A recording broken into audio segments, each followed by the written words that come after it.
नमस्कार और the deep dive में आपका स्वागत है। आज हम एक ऐसी किताब पर बात करने वाले हैं जिसका टाइटल ही आपको एक बार सोचने पर मजबूर कर देता है। Surrounded by idiots, Thomas Erikson की लिखी हुई। और ये टाइटल सुन के मतलब पहला सवाल दिमाग में यही आता है कि क्या सच में हम बेवकूफ़ लोगों से घिरे हैं या फिर हम ही उन्हें समझ नहीं पा रहे। हाँ, ये सवाल बहुत मजेदार है। तो आज की हमारी ये जो बातचीत है वो इसी किताब के इर्द गिर्द घूमेगी। और एक बात पहली साफ कर दें, हमारा मकसद किसी को बेवकूफ़ कहना या साबित करना बिल्कुल नहीं है, बल्कि उस उलझन को सुलझाना है जो हम सब कभी ना कभी महसूस करते हैं। जैसे सोचिए, एक टीम मीटिंग चल रही है। एक बॉस है जिसे बस फटाफट फैसले चाहिए। एक टीम मेंबर है जो नए नए आइडियाज दिए जा रहा है। एक और है जो हर बात पर कहता है नहीं मुझे और डेटा चाहिए। और एक चौथा बस चुपचाप बैठा है, शायद ये सोच रहा है कि सब लोग शांति से मान क्यों नहीं जाते। और नतीजा ये कि मीटिंग कहीं नहीं पहुंचती और सब एक दूसरे के बारे में मन ही मन सोचते हैं, ये मेरी बात क्यों नहीं समझ रहा। बिल्कुल। और यही मतलब इस किताब का सार है। प्रॉब्लम लोगों में नहीं है, प्रॉब्लम है कम्युनिकेशन गैप में। एरिक्सन कहते हैं कि हम सब अलग अलग ऑपरेटिंग सिस्टम पर चल रहे हैं। कोई विंडोज है, कोई मैक ओएस, कोई एंड्रॉयड। अच्छा। कोई भी सिस्टम दूसरे से बेहतर या खराब नहीं है, बस वो अलग तरीके से काम करते हैं। हाँ। और जब एक विंडोज यूजर मैक यूजर से अपने तरीके से काम करने को कहता है तो फ्रस्ट्रेशन तो होती ही है। ठीक है, तो चलिए फिर इन अलग अलग ऑपरेटिंग सिस्टम्स को डिकोड करते हैं। किताब में लेखक इन्हें समझने के लिए 4 रंगों का एक फ्रेमवर्क देते हैं: लाल, पीला, हरा और नीला। ये डिस्क मॉडल पर आधारित है, पर रंगों से समझना मतलब थोड़ा आसान हो जाता है। जी। तो शुरू करते हैं पहले रंग से, लाल। ये हमारी मीटिंग वाले बॉस हैं, तेज, तुरंत फैसले लेने वाले और एकदम टू द पॉइंट। हाँ। इन्हें लंबी चौड़ी कहानियां पसंद नहीं, बस काम की बात। और ये जानना बहुत जरूरी है कि उनके लिए ये सीधी बात करना कोई बदतमीजी नहीं है, ये उनकी एफिशिएंसी का तरीका है। लाल व्यक्तित्व वालों की दुनिया नतीजों और एक्शन के इर्द गिर्द घूमती है। उनके लिए सबसे कीमती चीज है समय। अच्छा। तो जब वो कहते हैं मुझे ये अभी चाहिए, तो वो आपको दबाने की कोशिश नहीं कर रहे हैं, वो बस लक्ष्य तक पहुंचने का सबसे छोटा रास्ता अपना रहे हैं। उनके लिए प्रोसेस से ज्यादा मंजिल जरूरी है। लेकिन इसमें एक खतरा भी तो है। मतलब हमेशा स्पीड और एक्शन पर फोकस करने से क्या वो टीम के बाकी लोगों को अनजाने में रौंदते हुए आगे नहीं बढ़ जाते? क्या वो दूसरों की सुनते भी हैं? वो फीडबैक को आलोचना की तरह देखेगा और अलग विचारों को रास्ते का रोड़ा समझेगा। इसीलिए लाल लोगों के लिए ये सीखना बहुत जरूरी है कि कभी-कभी रुकना और सुनना तेजी से गलत दिशा में भागने से बेहतर होता है। दिलचस्प है। तो जहां लाल लोग एक्शन से ऊर्जा लेते हैं, वहीं एक दूसरा ग्रुप है जिसकी ऊर्जा का सोर्स बिल्कुल अलग है, लोग। ये हैं हमारे पीले व्यक्तित्व वाले। ये मीटिंग के वो सदस्य हैं जो हमेशा नए आइडियाज उछालते रहते हैं। हाँ, माहौल को हल्का फुल्का बनाए रखते हैं और सबसे घुल मिलकर बात करते हैं। बिल्कुल। पीले लोग सोशल बैटरी से चलते हैं। वो प्रेरणा, उत्साह और आपसी संबंधों से एनर्जी खींचते हैं। वो शानदार कहानी सुनाते हैं, लोगों को आसानी से अपनी बातों में ले आते हैं और नेटवर्किंग में माहिर होते हैं। उनकी मौजूदगी किसी भी बोरिंग कमरे में जान डाल सकती है। उनका मानना है कि अगर माहौल अच्छा है तो काम भी अच्छा होगा। और क्या इसमें ये रिस्क नहीं है कि वो सिर्फ बातों में ही रह जाएं? मतलब बहुत सारे आइडियाज, बहुत सारा उत्साह, लेकिन जब असल में काम करने की बारी आए तो फोकस की कमी। बिल्कुल, ये पीले व्यक्तित्व की सबसे बड़ी चुनौती है। वो शुरुआत करने में बहुत अच्छे होते हैं, लेकिन खत्म करने में उतना ही संघर्ष करते हैं। उनका ध्यान आसानी से भटकता है क्योंकि उन्हें हमेशा अगली नई और रोमांचक चीज की तलाश रहती है। इसीलिए उनके साथ काम करते वक्त उन्हें प्रेरित रखना जरूरी है, लेकिन साथ ही उन्हें डेडलाइन और फॉलोअप के साथ ट्रैक पर रखना भी उतना ही जरूरी है। उन्हें एक ऐसा साथी चाहिए जो उनके बिखरे हुए शानदार आइडियाज को एक स्ट्रक्चर दे सके। सही है। तो हमारे पास एक्शन वाले लाल हैं और आइडिया वाले पीले। अब आते हैं उस तीसरे व्यक्ति पर जो हमारी मीटिंग में बस शांति चाहता था। ये हैं हरे व्यक्तित्व वाले लोग। शांत, भरोसेमंद और टीम के सबसे सपोर्टिव सदस्य। ये वो गोंद हैं जो टीम को जोड़ कर रखते हैं। एकदम सही कहा। हरे लोग स्थिरता और सद्भाव को सबसे ज्यादा महत्व देते हैं।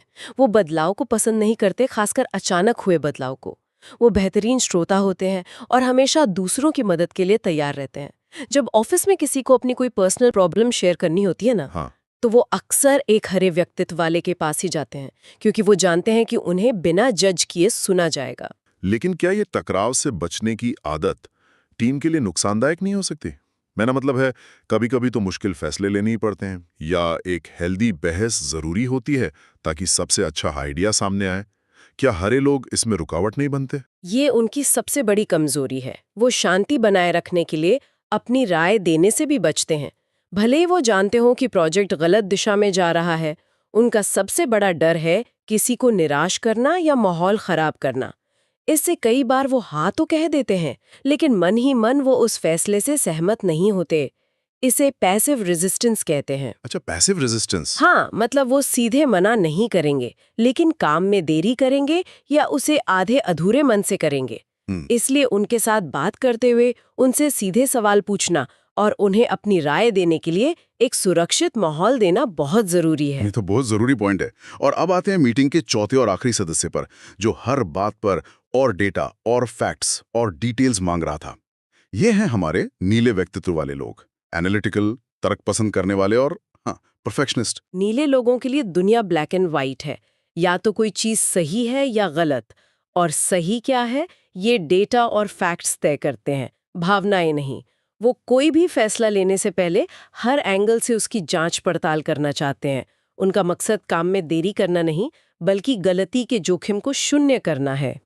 वो मानते हैं कि एक बार सही तरीके से किया गया काम बार बार की मेहनत से बचाता है। लेकिन आज की तेज रफ्तार दुनिया में क्या उनका ये तरीका एनालिसिस पैरालिसिस का कारण नहीं बन सकता? मतलब जब तक वो सारा डेटा इकट्ठा करेंगे, शायद मौका ही हाथ से निकल जाए। और यही उनकी सबसे बड़ी चुनौती है। उन्हें ये समझना होता है कि परफेक्ट अच्छे का दुश्मन बन सकता है। कभी-कभी 80% जानकारी के साथ लिया गया फैसला 100% जानकारी का इंतजार करने से बेहतर होता है।